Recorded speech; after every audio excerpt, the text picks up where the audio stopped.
फत्तबिआ ला तत्तबिआ अहवालल्लज़ीना ला यअलमून। सल्लल्लाहु अलैहि मुहम्मद व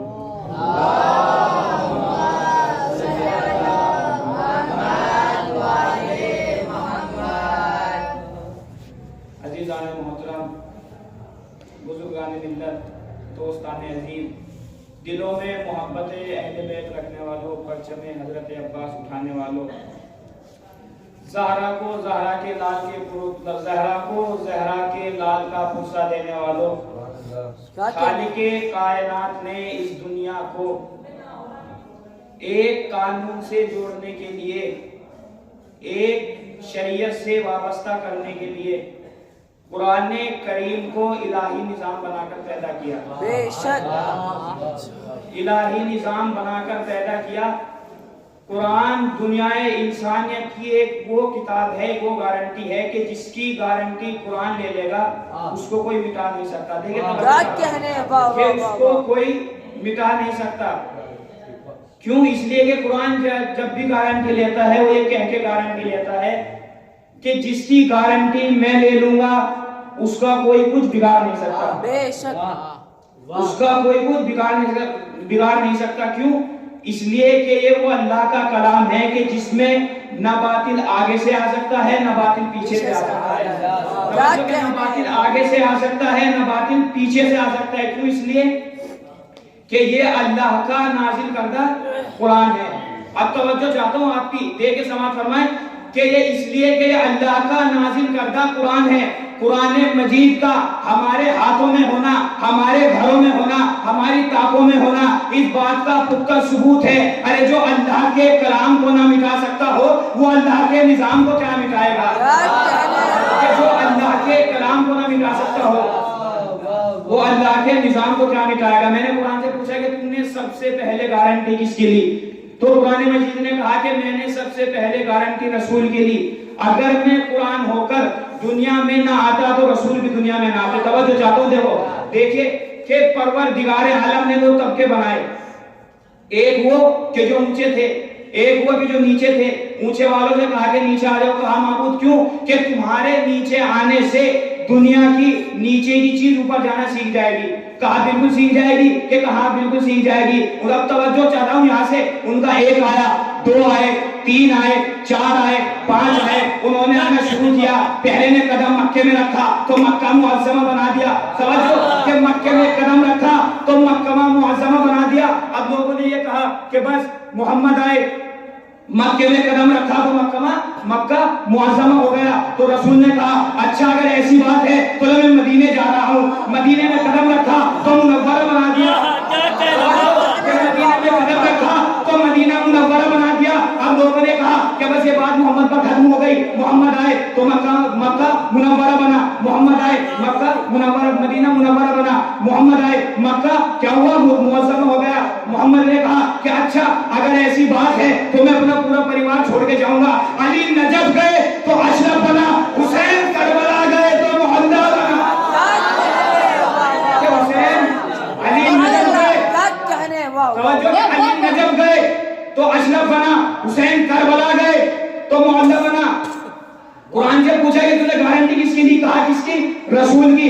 अगर मैं कुरान होकर दुनिया में ना आता तो रसूल भी दुनिया में ना आते। तवज्जो, रसूल दुनिया में ना आते। अगर कुरान को देखना है कि कुरान कहाँ है तो रसूल के सीने में देखो, रसूल के सीने में देखो। कुरान की सीरत रसूल की सूरत में नजर आएगी। तवज्जो भी समझा कि कुरान की सीरत रसूल की सूरत में नजर आएगी। कुरान का किरदार रसूल की सीरत में नजर आएगा। अरे वो आसमान से उतरा तो कलाम न बना, ये आसमान से उतरे तो रसूल अल्लाह बने।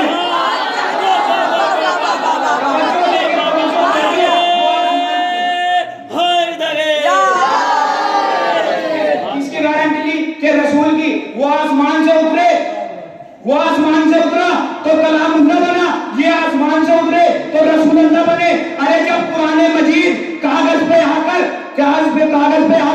किताबों की दुनिया में जाकर किताबों जैसा ना हो सका तो रसूल बशर बनकर आदमियों की दुनिया में आकर अरे आदमी जैसा कैसे हो सकता है? सलाम पढ़ने पर मोहम्मद वाले मोहम्मद।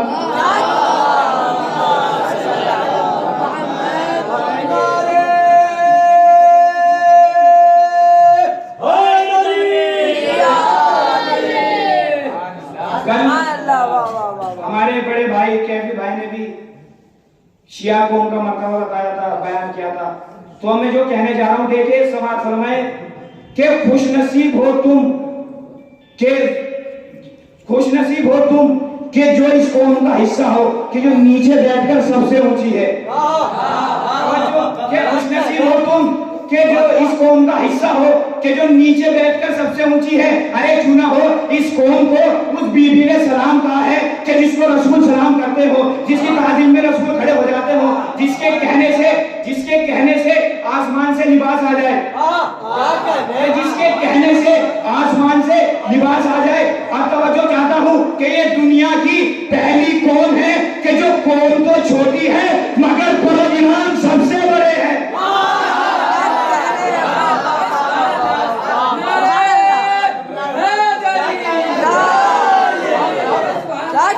ये दुनिया की पहली कौम है कि जो कौम तो छोटी है मगर कारनामे सबसे बड़े हैं। समाज फरमाएगा, देखो मैं ये कहता हूं कि आपकी पहचान आपका घर नहीं है। अगर आपकी पहचान आपका घर होता तो आप जमा ना होते यार। क्या कहने, सुभान अल्लाह। आपकी पहचान आपका घर नहीं बल्कि हुसैन का घर है। हुसैन ने तवज्जो कि हुसैन का घर है तुम्हारी पहचान। हुसैन ने ये पहचान जंगल में बना ली थी। अरे जो कौम को जंगल में बेइज्जत ना होने दे, अरे तो महशर के मैदान में कैसे कौम को बेइज्जत होने दे सकता है? कि जो कौम को महशर में, जो कौम को जंगल में बेइज्जत ना होने दे तो वो कौम को महशर में कैसे बेइज्जत होने देगा? सलाम करते हुए मोहम्मद वाले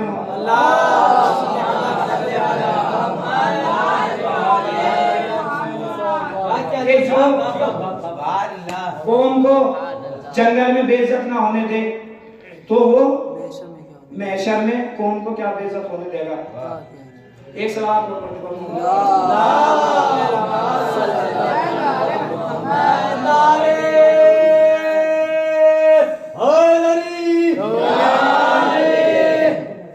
कि जो कौम को जंगल में बेइज्जत ना होने दे वो महशर में कौम को क्या बेइज्जत होने देगा? आपकी पहचान आपका घर नहीं बल्कि हुसैन का घर है। अगर हुसैन का घर ना होता तो आप सब पंजे शरीफ में दाखिल ना होते, क्या कहने, फर्श अल्लाह पर ना आते।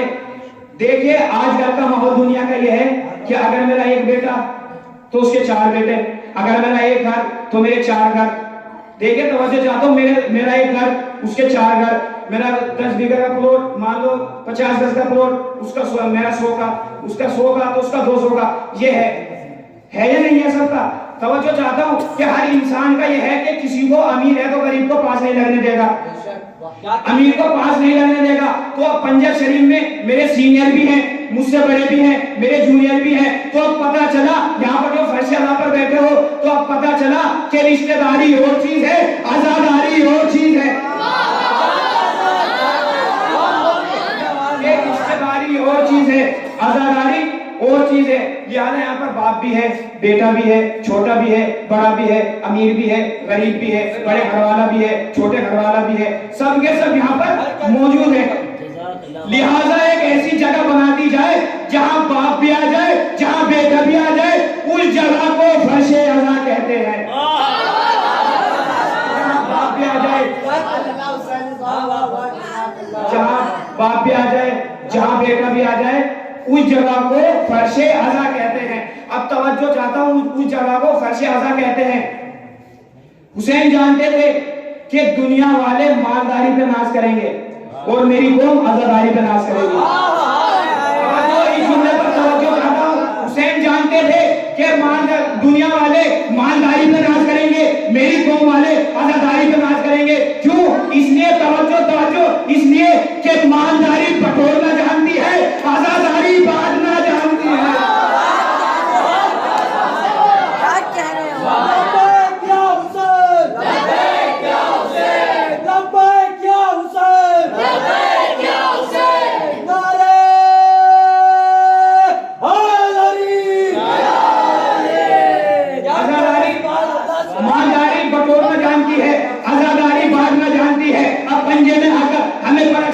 कि हाँ छोटा भी है, बड़ा भी है, बाप भी है, बेटा भी है। अरे तो यही वजह है कि यही वजह है कि दुनिया वाले लोग जितने भी है ना, हमारी मालदारी से नहीं डरते बल्कि आजाद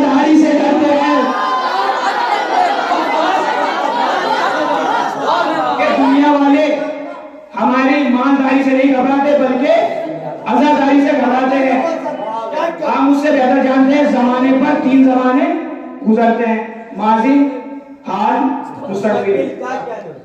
तालिब इल्म का मजमा सब जानते हैं मगर छोटे भाई के लिए कि माजी कहते हैं गुजरा हुआ जमाना, हाल कहते हैं जो चल रहा है, मुस्तकबिल आने वाला, मुस्तकबिल आने वाला।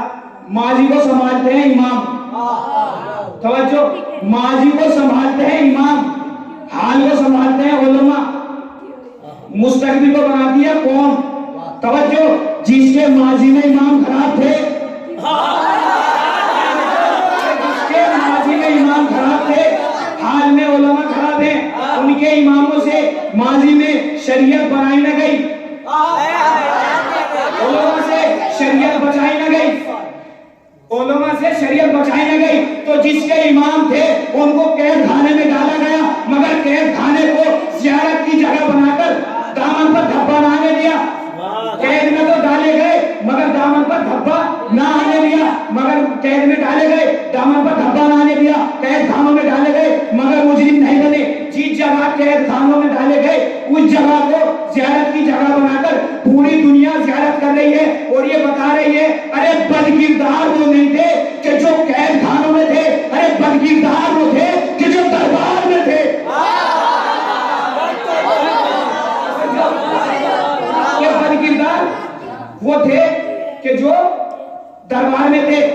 सुनो कि जो भी हमारे उलमा को, हमारे मर्ज़े तकलीद को बुरा कहता है, आप मुझसे बेहतर जानते हैं।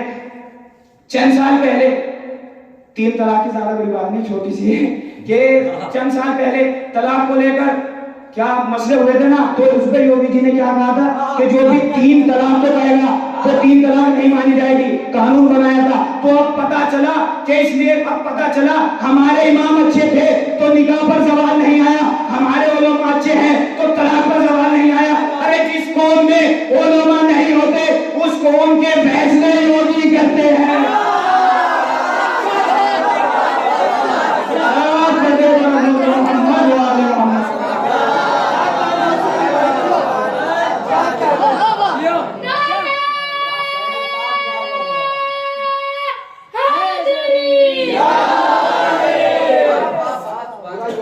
जिस कौम में आयतुल्लाह नहीं होते उस कौम के फैसले योगी क्या करते हैं। आजकल सब ये कह रहे हैं कि मुनाजरा मत पढ़ो, टीवी पर हो रहा है सबों को। अरे जब 3 का अदद इतना ही खराब है तो हटा क्यों नहीं देते? जब 3 का अदद खराब है तो हटा क्यों नहीं देते? अब देखो, आपने उस मिसाल सुनी होगी कि चोर चोरी करना छोड़ देता है मगर हेरा फेरी करना नहीं छोड़ता। चोर चोरी करना छोड़ देता है मगर हेरा फेरी करना नहीं छोड़ता। मगर इनको तो ये भी नहीं कह सकते कि चोरी करना छोड़ी है या नहीं छोड़ी है। आप घड़ी की तरफ देखिए, 12 एक जगह टिके हुए हैं, 3 घूम रहे हैं चारों तरफ घूम रहे हैं, तीनों के तीनों कभी इधर कभी उधर, 12 अपनी जगह पर टिके हुए हैं। कह रहे हैं कि मुनाजरा मत पढ़ो। अरे मुनाजरा क्यों ना पढ़े? मुनाजरा चलो हम नहीं पढ़ते, टीवी पर हो रहा है ऐसे लोगों। अरे जब 3 का अदद इतना ही खराब है तो हटा क्यों नहीं देते? आओ हमारे पास आओ, हम समझाएंगे कि 3 का अदद क्या है, ये मसला क्या है। जब सुनो जो मैं कह रहा हूं, सुनो कि जब हमारा इमाम, जो हमारे मर्ज़े तकलीद को गलत कहते हैं, जब हमारा इमाम तलवार उठाता है तो यदुल्लाह बनता है। जब हमारा हुज्जतुल इस्लाम तलवार उठाता है तो रसूलुल्लाह बनता है।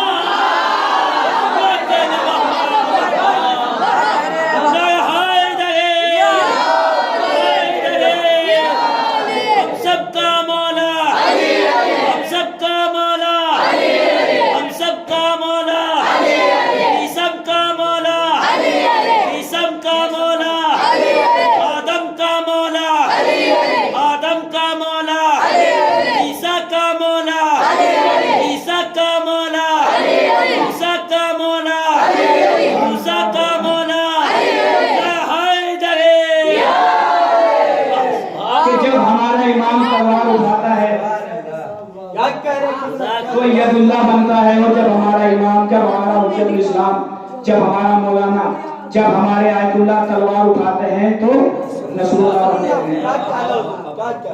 बस आदारो तो अभी खतीब भी तो है, टाइम भी नहीं है इतना, तो सलाह कर दे मोहम्मद वाले।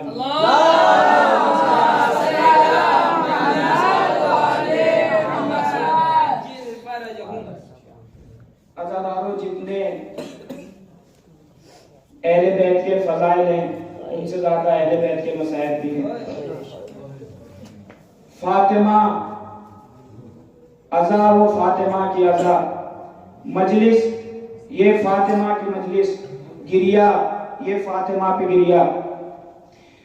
अज़ादारों, आपको नहीं मालूम कि आप किस लिए यहाँ क्या करने के लिए बैठे हैं। अगर आपकी आंखों से एक आंसू आ जाए ना, तो मेरी इस बात को, अगर मेरी जो मैं कहने जा रहा हूं, अगर आपकी आंखों से आंसू आ जाए ना, तवज्जो से सुनना कि कल तक आपने ये सुना है कि हुसैन की मजलिस में फातिमा आई है। आज मैं ये कह रहा हूं कि फातिमा की मजलिस में हुसैन आए हैं, फातिमा की मजलिस में हुसैन आए हैं। रो अज़ादारों, क्यों? इसलिए कि आप जानते हो ना कि ये आपके आंसू किसकी बारगाह में जाएंगे? ये उस इमाम की बारगाह में जाएंगे कि जो ये कहता हुआ नजर आता है कि मैं खून के आंसू रोता हूं,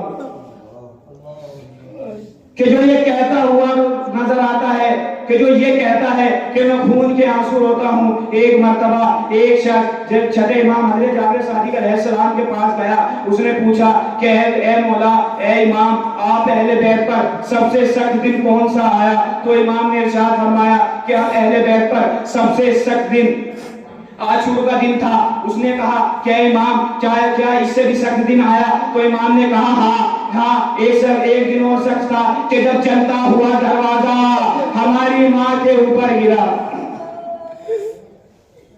कि जब जलता हुआ दरवाजा हमारी माँ के ऊपर गिरा। अब जिसने भी जनाब फातिमा ज़हरा का नाम लिखा है ना, जिस इमाम ने भी लिखा है, तो जद्दा मजलूमा कह के लिखा है। एक शख्स इमाम हसन अस्करी अलैहिस्सलाम के पास गया, उसने कहा कि इमाम जुल्म तो सब पर हुए हैं ना, आपने अपनी दादी को जद्दा मजलूमा क्यों लिखा? तो इमाम ने फरमाया कि सुन, कि जिसको 18 साल की उम्र में ज़रीफा कहा जाए, आज़ादारों, कि जिसको 18 साल की उम्र में ज़रीफा कहा जाए, जब दुनिया से गई तो चंद वसीयतें करके गई कि या अली, मेरे हुसैन को प्यास बहुत लगती है, या अली मैं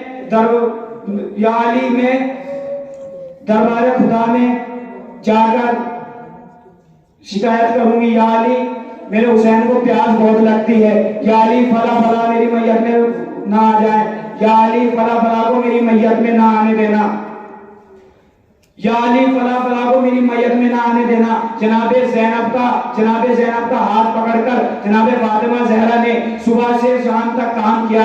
शाम तक काम करने के बाद कहा, ए बेटी, जब काम समझ में आ गए ना, जनाबे ज़ैनब ने कहा कि हाँ अम्मा, सब काम समझ में आ गए। कि बेटी, अगर ना समझ में आया हो तो पूछ लेना, वरना मैं तुझे बताने के लिए नहीं रहूंगी,